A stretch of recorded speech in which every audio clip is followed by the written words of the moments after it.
Synopsis of the Books of the Bible. Psalms. By JND Darby.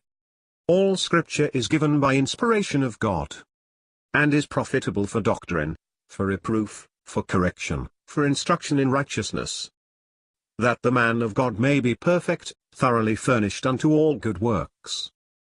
2 Timothy 3 verses 16 and 17. Synopsis of the Books of the Bible. By John Nelson Darby. Psalms 15. The reward of uprightness of heart in the path of law. Then comes the inquiry, who is the person that will have a share in the blessings of that holy hill, when the Lord shall have established the seat of his righteous power in Zion? Psalm 15 gives the answer, he in whom is uprightness of heart in the path of the law. Remark here, that while the godly, when all is utterly dark, and wickedness has entirely the upper hand, and the foundations of human earthly hope, even in the things that belong to God on the earth, are destroyed, and wickedness is in the place of righteousness, look above and see God's throne immutable in heaven, and thus all in heaven and earth brought into connection. Yet, as to the point they look to, it is Jehovah in his holy temple and deliverance coming out of Zion, and so it will. See Isaiah 66 verse 6. The immutable throne in heaven will establish in sure power the long desolate throne upon the earth. Jehovah will be in his temple but will reign in the person of Christ in Zion. This is Jewish deliverance and according to just Jewish hopes. Full relationship with Jehovah enjoyed in trial. There is one important general remark to make here, the sense of full relationship with Jehovah is enjoyed. Whatever the trial, whatever the condition of the remnant, the wickedness of the people, the oppression of the Gentiles in the land, the faith of the remnant contemplates its relationship with Jehovah. And hence Jehovah is viewed as in his holy temple, though there is as yet no manifestation of his power. We have not, therefore, the remnant as yet entirely cast out, nor is the power of Antichrist here contemplated as manifested. When he sets up his power, there will be open apostasy, and the faithful will be driven out.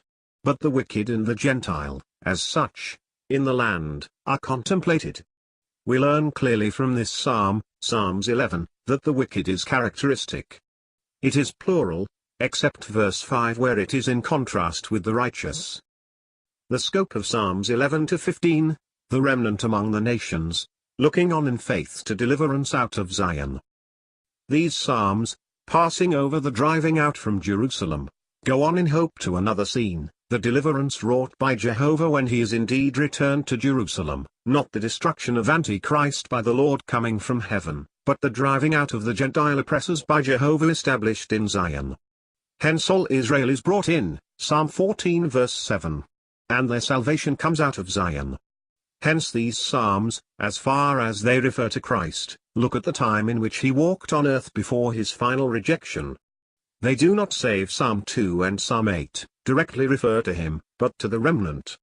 But in his public path on earth, he did, from his baptism by John Baptist, associate himself graciously with them, as at the close, he tasted in grace their final sorrows in the close of their history.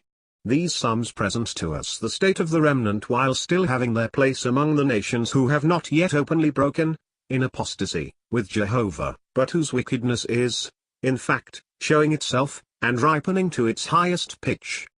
And they pass over, in faith, to the time when Jehovah, seated in Zion, delivers his people, casting all the Gentiles out of his land, all Israel being restored from their captivity. The whole latter-day scene, except the last half-week of Antichrist's power, is before us. Jehovah is still in his place, as publicly owned. It was just thus in the Lord's days. In Psalm 14 verse 5, Elohim is spoken of, because it is not relationship which is there in question, but God himself in his nature and character.